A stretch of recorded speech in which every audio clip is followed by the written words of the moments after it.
Let's make trouser for a 1-year-old baby boy. First things first, we need our thigh measurement, the baby's thigh measurement, which is 12 inches in this case, divided by 2, add extra 2 inches, and that is what you're going to use to put your fabric on fold. So here's my fabric here now, folded into 2. So the width is thigh divided by 2 plus extra 2 inches, that is 8 inches on fold. For the length is extra 4 inches to the actual length, 2 at the top for elastic and then 2 for hemming it lower. So first things first, I am marking the 2 inches at the top. I'm going to rule that out. This is where all our measurements are going to start from. Then from there we are going to now mark the crotch length. I marked 6.5. Then the knee length I marked 9 inches, and then the length of the trouser 15 inches. I came out this side, marked 6.5 again, 9 inches, and then 15 inches, so that I can get a straight line. Now I got the crotch measurement by dividing the hip measurement into 2, which gave me about 5.75. So I made that 6, and I also added another half inch to it. Next, now I'm marking the hip measurement again, divided by 4, but this time I added extra 1 inch. Then on this crotch line I marked the actual thigh measurement, that is 8 inches, and then I'm going ahead to connect from the hip, from the thigh line to the waist, and then I went ahead to curve it. Next, on the knee part I marked 6 inches, which is the knee round, divided by 2, and then on the ankle side I marked 5 inches, which is the ankle round, divided by 2. I went ahead to use this curved ruler to connect to the crotch line so that it's smooth and there's no sharp lines. Next, it's time to cut. I'll go ahead now and fold the lower part like so. Then we continue to cut.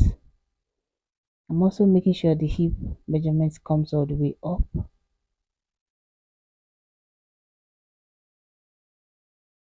I'm going ahead to cut. As you can see, this is it for the front.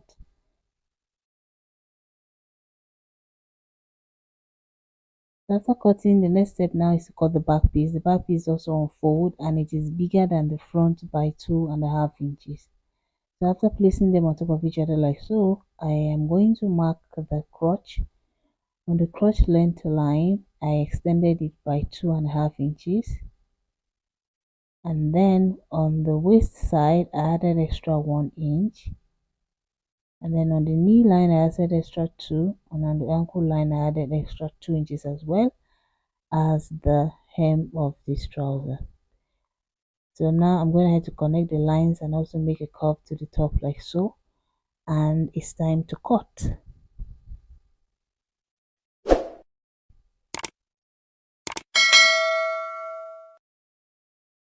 After cutting, we're going to go ahead now and open the sides.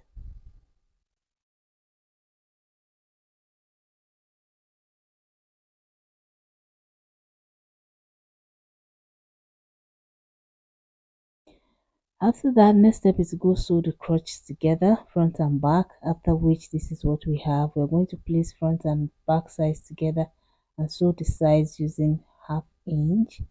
After that, we are going to fold this back this way, and then make sure that our measurements are accurate. So for the ankle part, we make sure we have 5 inches, mark 5 inches, and then on the knee part we also mark 6 inches, and then connect all the way to the crotch. So I'm going to go ahead and do the same thing for the second leg. Mark the knee line and the ankle line, make sure we have 5 inches, mark that out, and then on the knee line mark 6 inches, which is half of the knee round measurement and half of the ankle line measurement. We're going to go ahead and sew, making sure that the crotch points match accurately.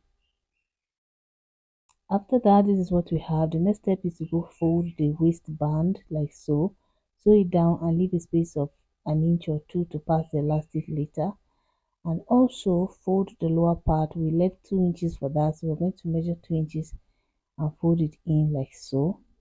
So all of them down.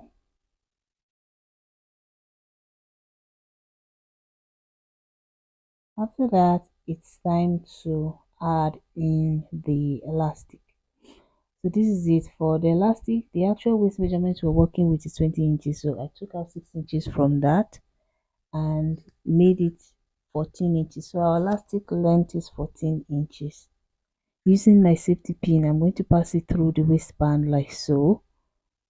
I will just pin it on the other part so it doesn't go all in.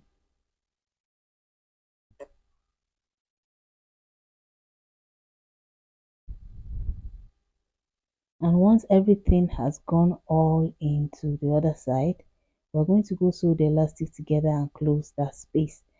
And that is all for making trousers for a 1-year-old baby boy. So if you want to know how I made the top for this trouser, I'll leave the link on the screen and also in the description box below. If you learned anything, please give it a like and share it with somebody who you think might need it. And thank you once again for watching. I will see you in my next video. Bye.